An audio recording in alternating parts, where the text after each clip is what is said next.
Good morning friends. আজকে আলোচনা করব মহাভারতের অন্যতম শ্রেষ্ঠ চরিত্র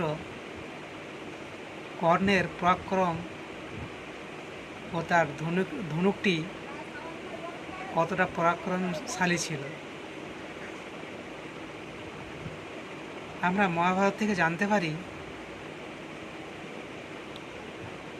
মহাভারতে অর্জুনের কাছে যেমন গান্ডীর ধনুক ছিল, তেমনই কর্ণের কাছে ছিল বিজয় ধনুক।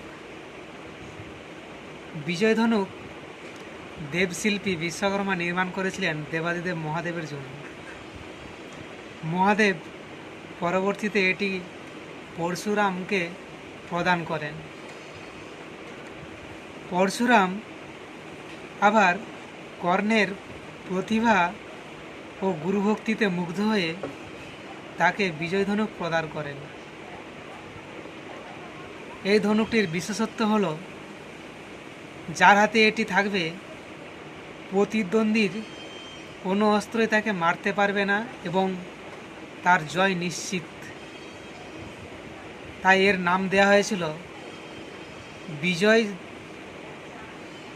বিজয়ের টঙ্কারে আওয়াজ বজ্রপাতের মতো ভয়ঙ্কর ছিল। কর্ণ এই ধনুকটি শুধুমাত্র মহাভারতের যুদ্ধের 17তম দিনে ব্যবহার করেছিলেন।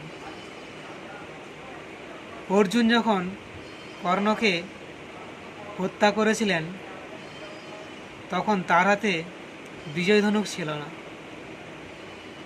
তিনি সেটাকে রেখে কাদা থেকে রথের চাকা তুলছিলেন। শ্রীকৃষ্ণ জানতেন কর্ণের হাতে বিজয় ধনুক থাকলে অর্জুনের কোনো তীরই কাজ করবে না। তাই তিনি ওই সময় অর্জুনকে বাণ চালাতে বলেছিলেন। কর্ণের মৃত্যুর পর বিজয় ধনুকে তার চিতার সঙ্গেও পুড়িয়ে দেওয়া হয়। এখন প্রশ্ন হলো, আপনার কাছে কোন ধনুকটি শ্রেষ্ঠ? কর্ণের বিজয় ধনুষ না অর্জুনের গান্ডীর? বন্ধুরা, তোমরা কমেন্টে লিখে জানাবে। আর আমার এই ভিডিওটি ভালো লাগলে আমার পেজটি ফলো করবেন।